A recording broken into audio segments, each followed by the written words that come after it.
U ovom trenutku nemam nekih novih informacija u odnosu na ono što je iskomunicirano u ravnateljstvu policije od prije neki dan. Da li je netko policijski šef uzeo ostavku ili će biti smijenjen? Treba li biti smijenjen? Ako neće drugo da moralna odgovornost. Pa, prije svega sačekat ćemo da vidimo što će pokazati rezultati ovih izvida, istraživanja i vi ste čuli ono što je priopćio i glavni ravnatelj policije sa svojim suradnicima neki dan u petak, mislim, u ravnateljstvu policije i na tome će se bazirati sve ono što će se kasnije u određenim za to predviđenim postupcima rješavati, odnosno odluke koje će se donositi. Sve informacije ili na informacijama rade naravno ljudi koji su za to zakonom i ovlašteni da rade. To su prije svega policijski službenici koji u ovom trenutku obavljaju sve potrebne razgovore. Pretpostavljam da se sa tim policajcima razgovaralo u sklopu što oni kažu, su oni priznali da su to sve radili ili da je sustav dao neku zapovjed? Pa što se tiče zapovjedi sustava, i to vam je jasno iskomunicirano, dakle zapovjed je da se štiti naravno državna granica u skladu sa zakonom. Dakle, ne može biti zapovjed koja nije u skladu sa zakonom. Vi sad mene pitate da ja vama govorim o tome kako teku izvidi razgovora policijskih službenika sa onih koji su ovlašteni provoditi te radnje sa onima koje se dovodi u svezu sa onim snimcima koje smo mogli vidjeti. Pa zato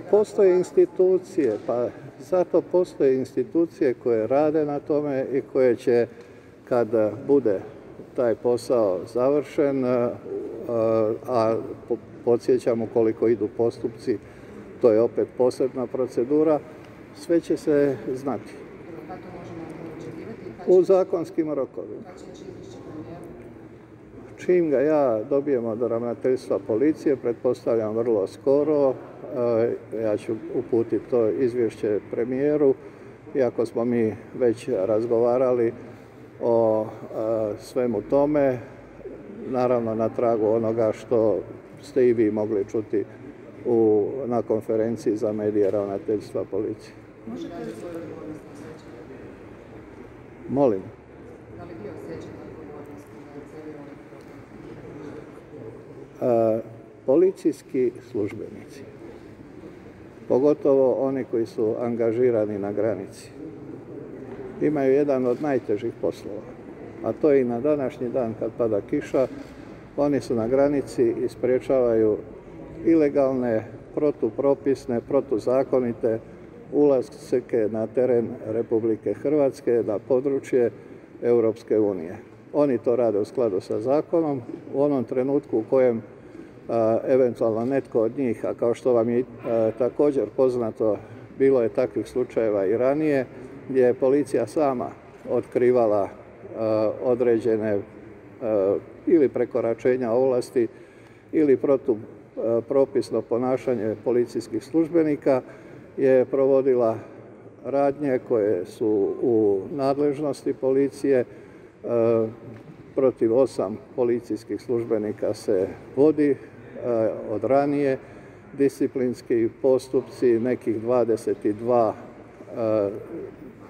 slučaja su dokumentirana i predana državnom odvjetništvu. Dakle, u svakom trenutku kad netko pojedinačno napravi nekakav propust, ponavljam, ne samo na granici, bilo gdje, jer policijski službenici imaju tisuće intervencija svakodnevno u koje su uključeni njihova interakcija sa građanima.